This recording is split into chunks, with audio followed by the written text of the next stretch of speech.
Hello YouTube and welcome to episode 8 of the p0isonMod Let's Play. I'm recording in slew of the bad weather currently in Britain, and with 2 episodes left until the first world download, I figured I should revamp the whole automatic crafting, smelting and maze rating system. So I started off by removing the teleport pipe which hooked up to these Mark II chassis pipes, and just did a normal routing system to my logistics network. It turns out that I was actually losing resources as a result of the teleport pipe, and really I didn't really want that to happen, so that wasn't really good. The next thing I did was revamp the whole kind of style of the underground kind of logistics network. I made the walls and the floor and the ceiling stone brick so it doesn't look as bad with the stone and the dirt.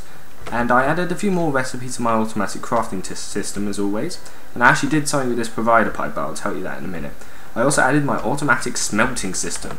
Now these 3 furnaces at the back are BlueTrick alloy furnaces. These are Red Power 2 furnaces which work off BlueTrick energy, and the main purpose of these is to create like some of the mixed ingots that you can make in Red Power.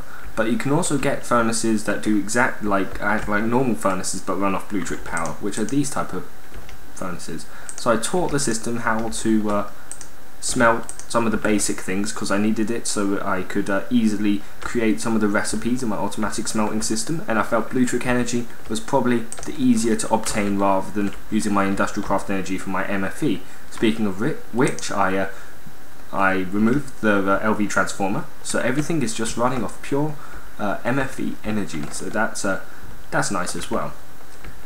I tried to make sure everything was as clean as possible. It's kind of hard routing all of these together, but from now on it's going to be a bit easy kind of hooking everything up.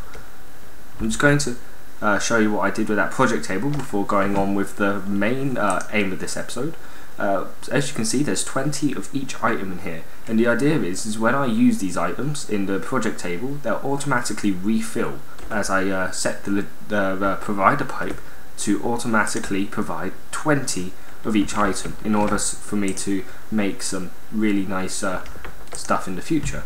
But right now I want to show you how much glowstone I have right now. I only have 6, and that's kind of a bit of a problem because I want to add quite a lot of automatic crafting pipes to my whole logistics network. Yeah, sure, I have plenty of iron, plenty of gold, plenty of diamonds and all the other resources I need for everything else, but I do not have enough glowstone really to carry on, and I really want to use glowstone as some of my lighting. So where are we going? We're going back to the nether. So let's go into our nether portal. I promise I will do something better for this nether portal sometime in the future, and yeah, so we're now currently in the nether. Turns out I still left a couple of drops since the last time we were in here, which was a while back I think. So I'm just going to collect some more netherrack so we can go across and just explore the nether for a bit, collect some glowstone, and come back up to the overworld maybe for the end of the episode, which is something I want to do. Now of course I won't be showing all the exploring of the nether on camera, just the bits which are just slightly more interesting. I'm just going to hop up onto the previous platform, kind of build out to here because that looks like a good place to go.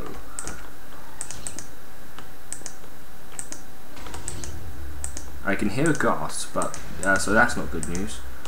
Just going to kind of speed up my I'm going to try and speed that up. I hope you guys enjoy the new Feed the Beast series that I'm doing. Well, I kind of hoped that this would kind of appeal to more people. Just going to try and kill this ghast. Oh, this isn't good. Oh, ghast here. That's good. I can use that sometime. Just going to kill some zombie pigmen. I don't see any problem with that. So it doesn't look like there's easy to obtain glowstone. Only really glowstone that you get off like the really high caverns. So I'm just going to run around for a bit. Have plenty of food on me, so I don't have that problem. I'm just going to screenshot my coordinates so I have a way of getting back to my nether portal, instead of me becoming lost in a perpetual cycle of me just running around trying to work out what's gone wrong. Looks like I have found something. Doesn't look like there's a ghast around. So ooh, now that's nice. Looks like we found a nether fortress, so hopefully I'll be able to get some sort of blaze grinder in a couple of episodes. Maybe get that ready between episodes for the world download, so you guys can kind of collect blaze powder in order to get to the end, maybe. But I don't want to go to the end for a while. I want to kind of work on my different machines and contraptions and stuff. And I really wanted to make sure I had all the foundations by the first world download in order to start with some red power stuff and maybe make my first diamond draw plate, so I can start making frame motors and all the other wonderful things that you can make with diamond draw plates and defined wires, which are included with red power 2.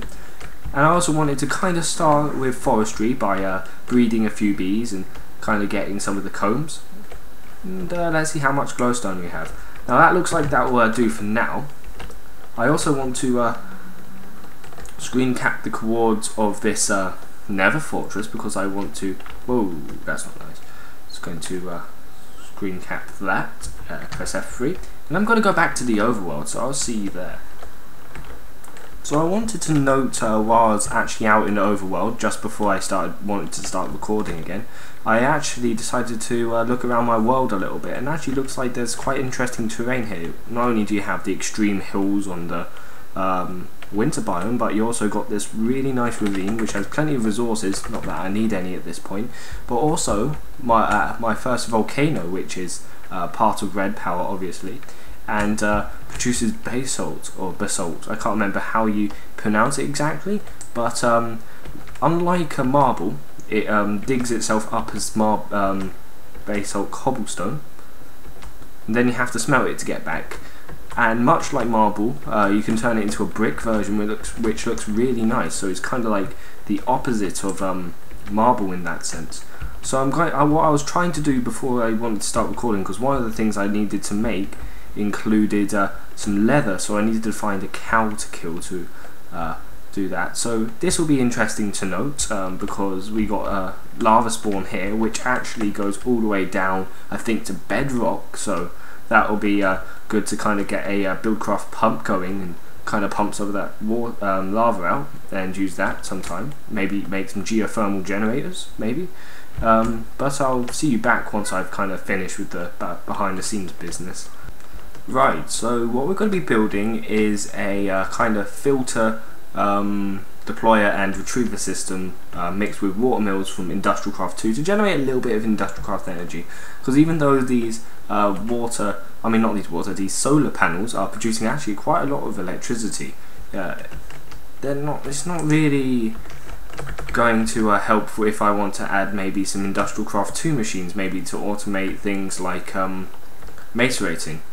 So what I did here was dug out a little hole which I'm going to be putting all the circuitry for this. And the great thing is that I'm right next to my blue trick kind of line, so what I'm going to be doing is placing down that, and going back up I'm going to craft some bits of wood. It's going to be 4 lots, so I'm going to need to get some more wood.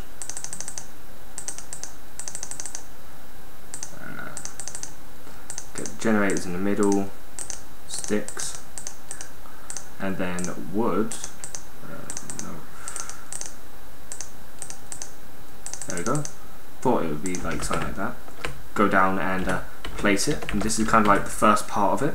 Hopefully I'll be able to get this done, because this is a reasonably simple system. Hopefully it's going to go all to plan. So with all these water mills here, then I can put my cables on the top, which in this instance will just be tin cables. So I'll just need to go in, get maybe 6 tin, and come back to my crafting table. And now this is kind of the complicated part. I think I left one of my red doped wafers in here because I was just making sure I can get all the pre-parts done already. So I'll need some more iron as well. I think I'm going to be making one deployer, so I'll need one of that. So one redstone in there, and see, it automatically fills up. That's one of the things that I wanted to show off there. Sorry about that kind of abrupt change. I had to get something over and done with. So 2 gold ingots on each side, and red dope wafers in the middle, and I think here that I'm going to be putting something like this. No, wait a second, this doesn't look right. So that's going to go down there, and you need to put 2 pistons in the middle. So I'm just going to finish off the recipe here and just make a couple pistons. I forgot to teach my automatic crafting system all about pistons, which is kind of a dopey point at this moment. So I'm going to make a couple pistons. Just going to need to make another set here. So that's going to be 2. This episode is going to be kind of the last kind of long episode. I'm going to try and keep from now on to about 10 minutes or so. If you guys kind of don't want that, then just let me know. Just going to make, I think this is how you craft the retriever. There we go. Now all we need to do now is get our screwdriver, kind of set this all up. I'm gonna do all the things about setting up like the whole system and just making sure I don't get anything wrong between episodes, because I think this is actually kind of getting a bit long, and I'll kind of show off how it works at the beginning of episode 9, and hopefully by episode 10 with the whole world download that you'll be able to download a whole working logistics network with just so many new things kind of added just between one episode. So yeah, I'll carry on working on this watermill system, and I'll see you in episode 9.